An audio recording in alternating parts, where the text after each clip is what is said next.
प्रश्न तुमचे, उत्तर आमचे. अचूक, निर्भीड आणि सडेतोड. लोकशाहीचा खरा मंत्र म्हणजेच न्यूज लोक.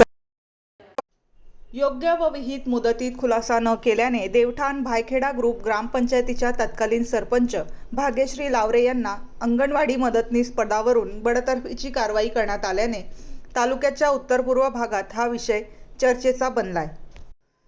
येवले तालुक्यातील देवठाण भायखेडा ग्रुप ग्रामपंचायतच्या तत्कालीन सरपंच भाग्यश्री लावरे यांना सरपंच पदामुळे शासन निर्णयाच्या अध्यादेशानुसार अंगणवाडी मदतनीस पदावर सक्तीने बडतर्फ केल्याची कारवाई करण्यात आली. याबाबत सविस्तर असे की देवठाण भायखेडा ग्रुप ग्रामपंचायतचे तत्कालीन सदस्य अमोल डुमरे यांनी सरपंच व अंगणवाडी मदतनीस अशा 2 पदावर एकच व्यक्ती कामकाज करत असल्याबाबतची तक्रार जिल्हा परिषद कार्यकारी अधिकारी नाशिक यांच्याकडे केली होती.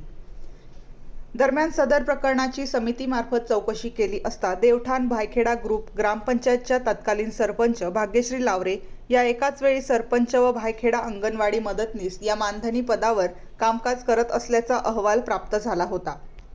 त्यानुसार लावरे यांना देण्यात आलेल्या नोटीसबाबत त्यांनी योग्य व विहित मुदतीत खुलासा सादर न केल्याचे निदर्शनास आल्याने महिला बाल कल्याण विभागाच्या वतीने शासन अध्यादेश निर्णयानुसार अंगणवाडी मदतनीस पदावरून पारित केलेल्या दिनांक 28 एप्रिल 2025 पासून अंगणवाडी मानधनी पदावरून सक्तीने कमी करण्याचे आदेश तथा अधिसूचना पत्र बालविकास अधिकारी एकात्मिक बालविकास सेवा योजना प्रकल्प येवला 1 यांनी पारित केले आहे.